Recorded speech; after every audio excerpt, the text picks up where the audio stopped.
Hi, I'm Kara. Welcome to Bright Hope Creations.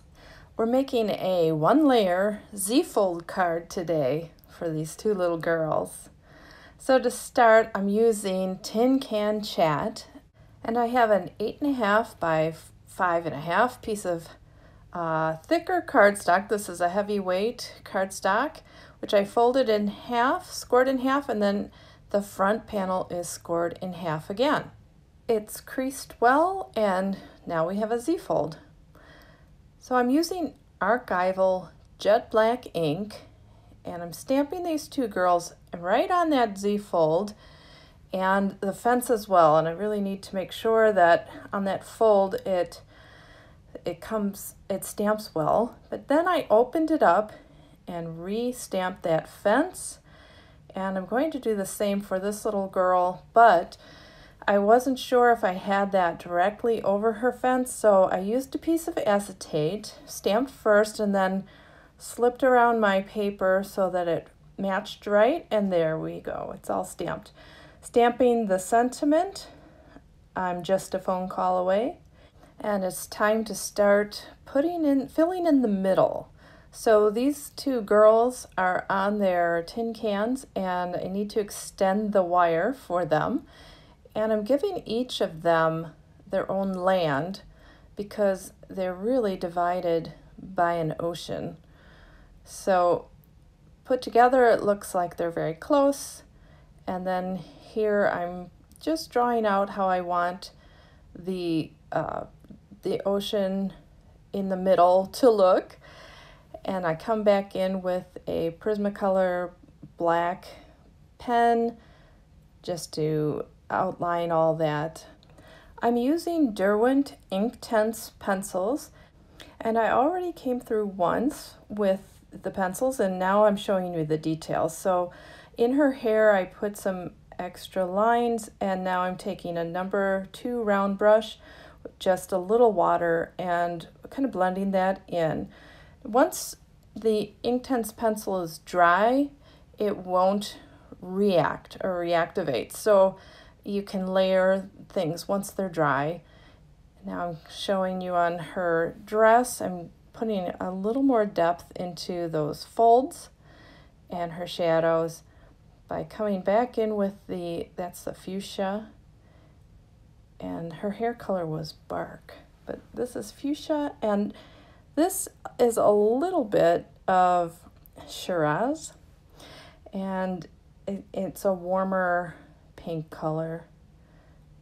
And blending those two together helps. As I pull it out, they are going to blend with each other. This is a normal type of cardstock. It's not watercolor paper, so I'm really trying not to have too much water on my brush. It's kind of just a damp brush, so it doesn't go very far. It doesn't pull the color more than one stroke of the brush out, so kind of have to be careful, and sometimes I'm using this tip to brush method to get some of that depth in, or those shadows. And here's her little tights, and I think that's crimson pink I used for that. So I just wanted it a little bit different than her dress. And her boots, these boots are a mixture of red violet and red oxide, and that red oxide is more of an orangish color. So I just wanted to pull in some more colors. I didn't want her just to be fully pink on here. And then getting into her mouth, that's a neutral gray, and putting some of that fuchsia and Shiraz up in her hairband. Activating that pencil color with the water and pulling it down into her tongue as well. All right, now I'm coming back to her skin, and I find that this is the most challenging area for me, is to get a good skin color. So this is a mixture between tan and carmine pink. So this is the tan coming in, and this is just kind of trying to define those areas without making it look too much like it has pencil lines. So I'm trying to make very small marks so it doesn't look like heavy pencil lines. And you can see now that carmine pink and tan are blending together out into her face.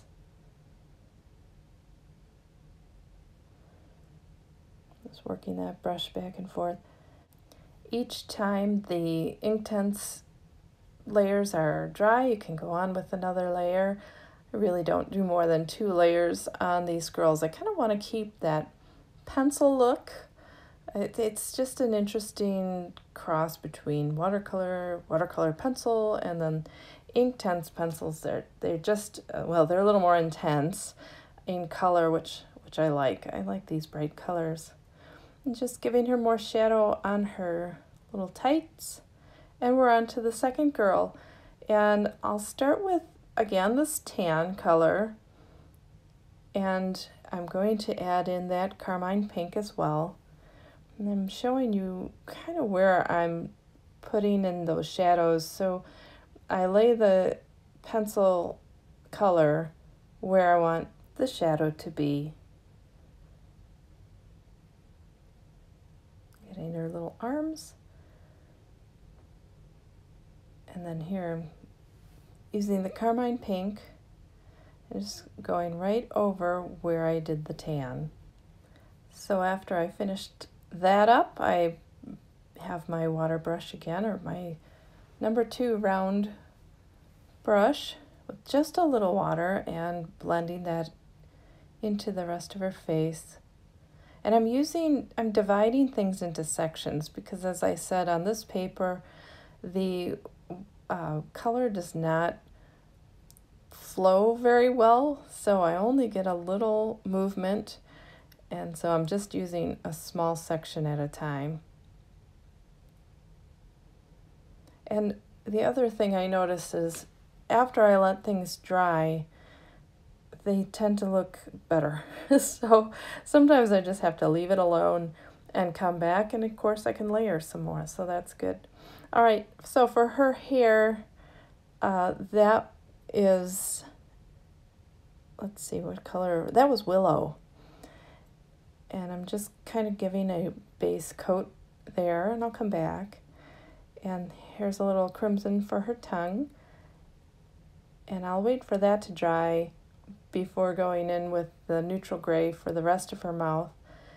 So I'm starting on her tunic, and this is in violet. And then I come in with a little lagoon as well. And then it's time for the damp brush. It's kind of fun to watch it react with the water to see how strong the color will be.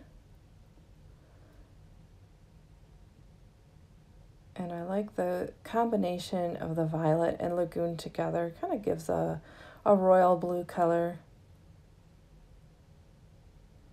And I'll come back and do another layer on that when it's dry. This is crimson for her little skirt.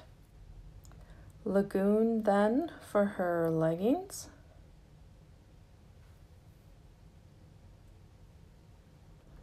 And violet for her shoes.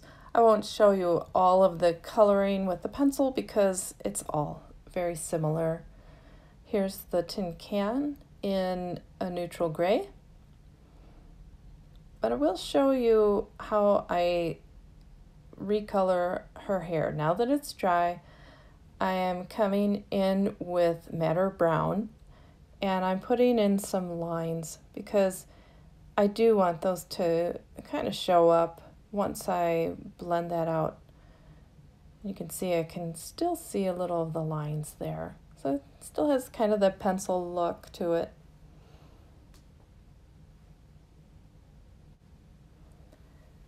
And then I'll move on to the cuffs on her sleeves, and that's crimson red as well. And came back and brightened her skirt a little, and I put in that neutral gray in her mouth and blended that out. So I'm coming back in with some more of the violet and the lagoon, and I'll blend that out.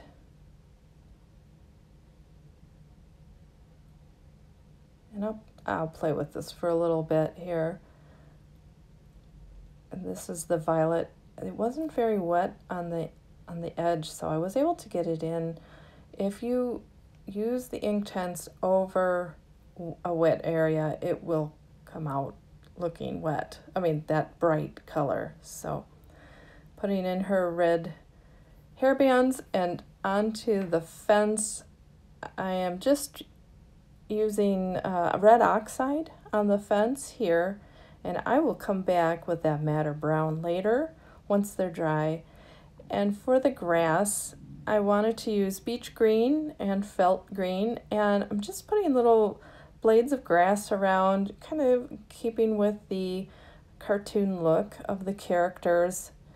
And these two colors blend well nicely, and you see some of those blades of grass even after blending in with the brush. And I'm using a number 4 round brush now because I have a larger area to work with. Here I am coming in with that madder brown, and I'm putting in lines like wood grain. And even after I come in with a brush, you can still see the lines. Kind of gives that wood grain look. And this is dark aquamarine for the ocean or river or whatever. I mean, obviously, I can't put a whole ocean on a card, so it's just symbolic. And I blend that out.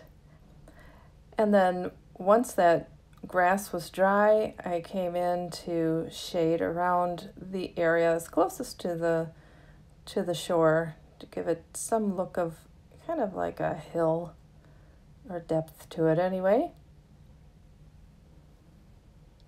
And I can also come in with some more of the pencil and put some grass around the fence so that it kind of looks a little more normal.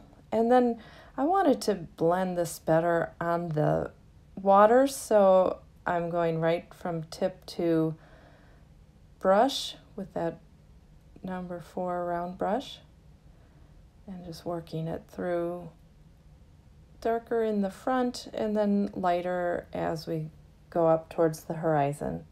And I like the depth of this blue a lot more now that I had that technique. All right, so there is a sunrise and a sunset depending on which continent our girls are on. So one's in the sunrise and one is in the sunset. And so this is tangerine and cadmium yellow. I'm just putting yellow down by the girls and then pulling that up with the brush. This is again the number 4 brush. And then I'll be pulling up the color in the middle as well. And I put down both the orange and yellow together, but I'm trying to just pull up the yellow first because I want it to look like the yellow on the 2 sides of the card. And then I'm pulling up the orange into that yellow area. But again, I didn't like how the brush strokes were looking, so I'm doing the tip to brush technique and just blending that out better.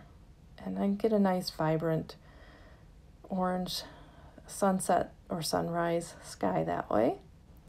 And I had to let this dry for a while because you can kind of see it's just warping a little. Once I got it dry, I looked at it and realized I had made that mark too close or too far out, so I just cut off 1/8 an inch of the bottom of the card.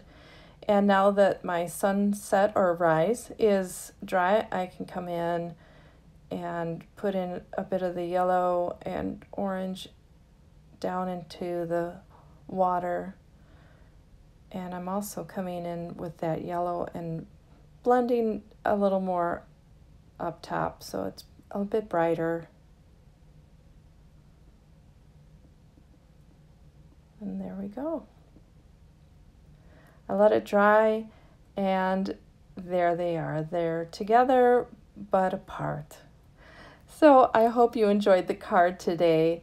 And if you did, if you would like this video and also subscribe to our channel. I hope you have a great day, and thanks for watching. Bye.